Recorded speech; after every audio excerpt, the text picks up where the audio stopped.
Hey everybody, I hope you had a good week in Ravendawn.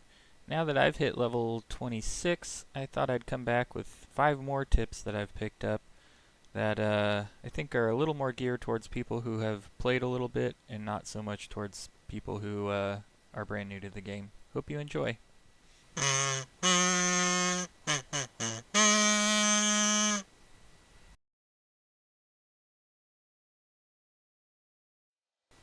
It's no secret that we all want houses in Ravendawn. After all, the devs have made it quite clear that housing is going to be a major part of the game. Besides, who doesn't want a place to show off all of their trophies? Unfortunately, at level 25, you only get a deed to a small plot of land, and all of the small plots of land have been taken. Now, this doesn't mean you're never going to get a home. With some luck, you can use the housing view by going into the map and flipping the switch to housing view to find plots of land that people left behind, either by not paying their maintenance fee or by moving into a larger plot. If you get there fast enough, you may be able to claim it as your own.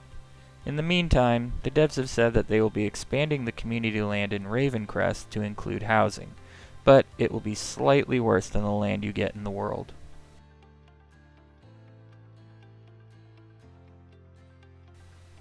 I don't know about you, but when I was trading trade packs earlier in the week, I would open the map and painstakingly go through each trade outpost, click on them, and view the demand for the trade pack I wanted to trade. I wished for a better way, and conveniently I found one. It turns out, if you go to the merchant where you craft your trade pack, you can click on the little location icon on the bottom left, and it'll show you a list of all the trade posts and their demand for the item. Also, if you haven't traded any trade packs yet, you should really give them a try. You probably have some trade pack certificates in your inventory from questing that will grant you a couple of free trade packs.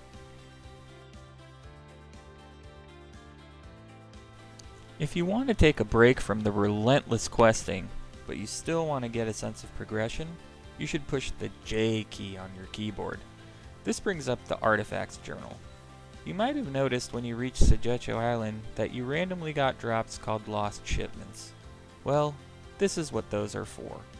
If you take a look at the journal, you can see on the right hand side it tells you how to get Lost Shipments. If you notice, you can get up to 95 of them from random loot drops. The other 45 have to be obtained through the other tasks listed. As you progress with the Lost Shipments, you reach certain milestones that open up more of the game for you. For example, getting 80 Lost Shipments on Sajecho opens a vendor in Orca Bay who will buy your trash loot off of you.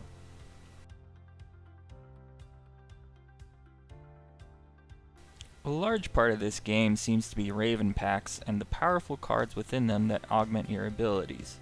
If you're like me and addicted to crack, eating card packs open, you might be curious as to how you can get more Dawn Essence. It turns out, in Ravencrest, there is a vendor who will break down your basic weapons into Dawn Essence.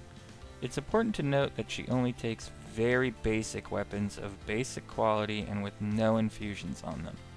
She's also conveniently located right next to the market, so you can buy bad weapons for silver and convert them into sweet, sweet Dawn Essence. Don't do this.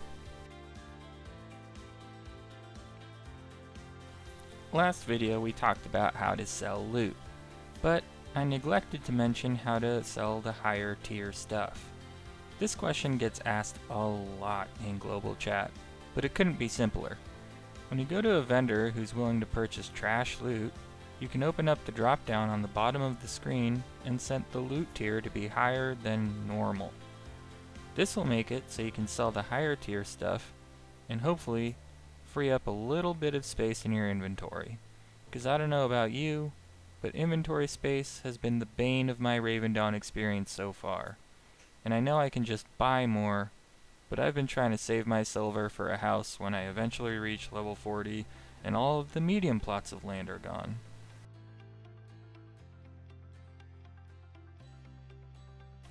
Since I need this video to be 5 minutes long, I decided to add a bonus tip. Lucky you!